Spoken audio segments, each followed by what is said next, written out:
আসসালামু আলাইকুম রহমতুল্লাহি ওয়া বারাকাতুহু। কোরআন শিক্ষার আজকের ক্লাসে আমি তানবিন শিখাবো। আজকে তানবিনের পাঠ।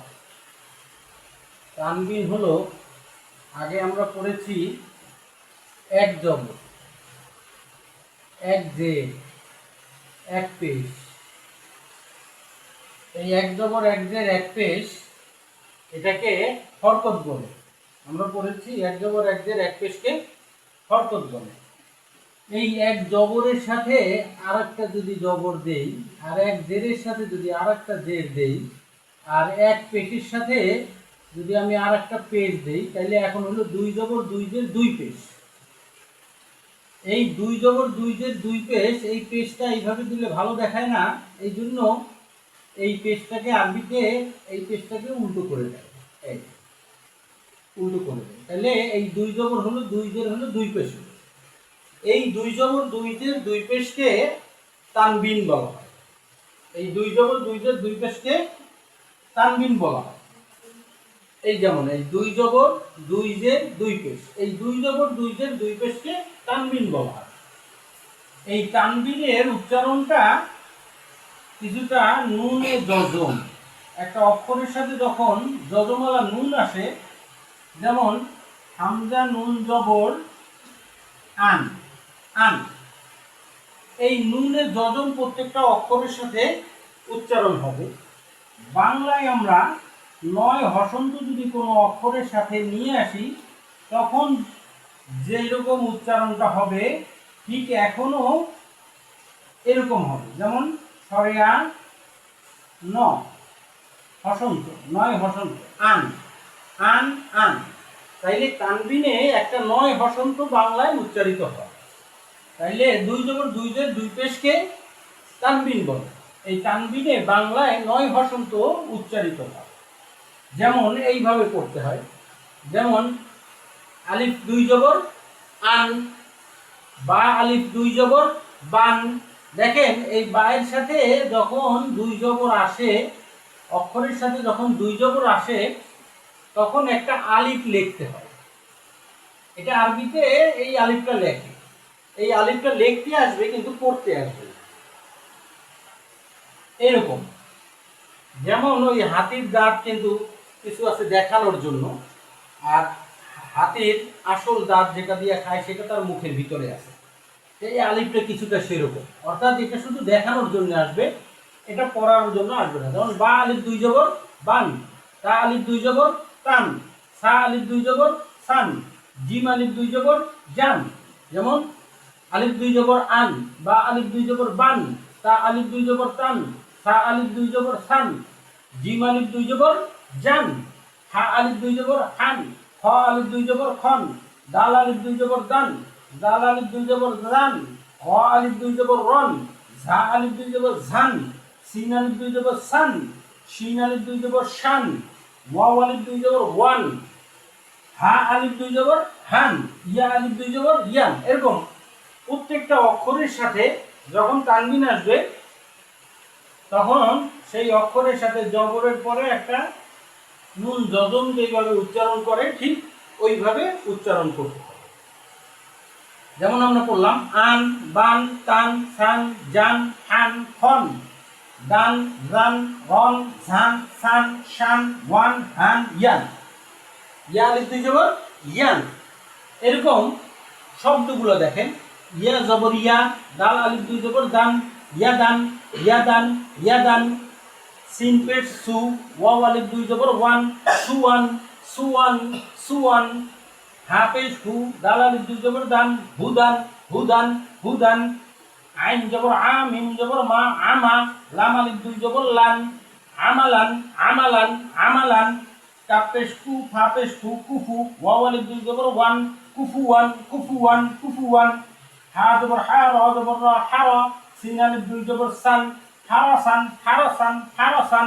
এই ইয়াদান, সুওয়ান, হুদান, আমালান, কুফুয়ান, হারাসান। এইভাবে যখন আপনারা দেখার সাথে সাথে, শব্দ দেখার সাথে সাথে যখন পড়তে পারবেন, তখন বুঝবেন যে আপনার এই পাঠের পড়াটা হয়েছে। এরপর দুই জের আমরা পড়েছি জেরে রসিকার উচ্চারিত হয়। এই রসিকারের সাথে একটা 9 হসন্ত উচ্চারণ করবে।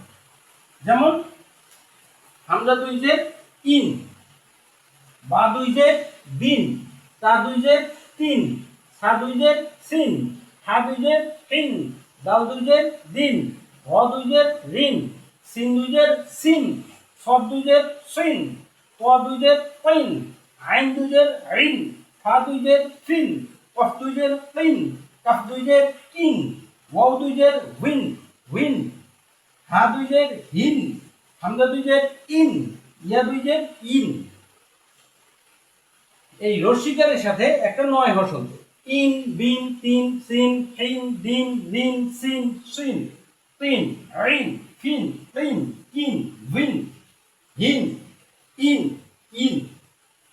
এইভাবে আমরা শব্দগুলো যদি পড়ি, হামজা জবর আ বা 2 জের বিন, আবিন, আবিন, আবিন, হামজা জবর আ খ 2 জের খিন, আখিন, আখিন, আখিন, বা 2 জের বা জবর বা কফ 2 জের তিন, বাকিন, বাকিন, বাকিন, হা জবর হা ত জবর ত, হাত, বা 2 জের বিন, হাতবিন, হাতবিন, হাতবিন, মিম জবর মা, সিন জবর সা, মাসা, দাল 2 জের দিন, মাসাদিন, মাসাদিন, মাসাদিন, লাম জবর লা, হা জবর হা, লাহা, বা 2 জের বিন, লাহাবিন, লাহাবিন, লাহাবিন। দেখেন, আবিন, আখিন, বাকিন, হতবিন, মাসাদিন, লাহাবিন। এইভাবে যখন শব্দগুলো আমরা পরিপূর্ণভাবে দেখার সাথে সাথে পড়তে পারবো, তখন বুঝবো যে আমার এই 2 জেরের পাঠের পড়া হয়েছে। এখানে 2 পেশ, 2 পেশে যেমন এক পেশে রস্যকার উচ্চারিত হয়, তার সাথে একটা 9 হসন্ত, যেমন বা 2 পেশ বুন, বুন, বুন, এরকম। আলিফ 2 পেশ উন, বা 2 পেশ বুন। আমরা বলছি আলিফের উপরে যদি হরকত আসে তাহলে সেই আলিফটা হামজা হয়ে যায়, সেরকম এটাকে আলিফও বলতে পারেন, হামজা। হামজা 2 পেশ উন, বা 2 পেশ বুন, তা 2 পেশ তুন, সা 2 পেশ সুন, জিম 2 পেশ জুন, হা 2 পেশ হুন, খ 2 পেশ খুন, দাল 2 পেশ দুন, জাল 2 পেশ জুন, র 2 পেশ রুন, ঝা 2 পেশ ঝুন, সিন 2 পেশ সুন, শিন 2 পেশ শুন, এরকম। সদ 2 পেশ সুন, দদ 2 পেশ দুন, ত 2 পেশ তুন, জোয়া 2 পেশ জুন, আইন 2 পেশ উন, ওয়াইন 2 পেশ গুন, ফা 2 পেশ ফুন, কফ 2 পেশ ফুন, কাপ 2 পেশ কুন, লাম 2 পেশ লুন, মিম 2 পেশ মুন, নুন 2 পেশ নুন, ওয়াও 2 পেশ হুন, ওয়াও 2 পেশ হুন, হা 2 পেশ হুন, হামজা 2 পেশ উন, ইয়া 2 পেশ ইউন, ইউন। এরকম আমরা যদি শব্দগুলো দেখি, হামজা জবর আ বা 2 পেশ বুন, আবুন, আবুন, আবুন, এরকম। হামজা জবর আ খ 2 পেশ খুন, আখুন, আখুন, আখুন, ইয়া জবর ইয়া, দাল 2 পেশ দুন, ইয়াদুন, ইয়াদুন, ইয়াদুন, ফা জবর ফা, মিম 2 পেশ মুন, ফামুন, ফামুন, ফামুন, দাল জবর দা, মিম 2 পেশ মুন, দামুন, দামুন, দামুন, হামজা জবর আ, হা জবর হা, আহা, দাল 2 পেশ দুন, আহাদুন, আহাদুন, আহাদুন, সদ জবর স, মিম জবর মা, সমা, দাল 2 পেশ দুন, সমাদুন, সমাদুন, সমাদুন, আবুন, আখুন, ইয়াদুন, ফামুন, দমুন, আহাদুন, সমাদুন। এইভাবে যদি আমরা শব্দ দেখার সাথে সাথে যদি আমরা পড়তে পারি, তাহলে আমরা বুঝবো যে আমার এই পেশের পাঠের পড়াটা হয়েছে।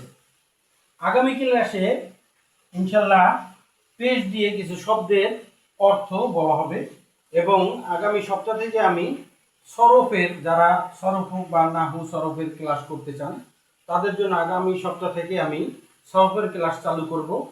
এবং এই সরফ যদি, নাহু সরফ যদি আপনারা জানেন, তাহলে কোরআন শরীফের তর্জমা আরও ভালোভাবে করতে পারবেন, এবং আপনাদের খুব উপকার হবে তর্জমা করতে যেয়ে, অর্থ করতে যেয়ে। সুতরাং আগামী সপ্তাহ থেকে ইনশাল্লাহ সরফেরও ক্লাস মাঝে মধ্যে আমি দিব। আল্লাহ রাব্বুল আলামিন সবাইকে কোরআন শেখার এবং সেই অনুযায়ী আমল করার তৌফিক দান করুক। ওমা তৌফিকি ইল্লা বিল্লাহ।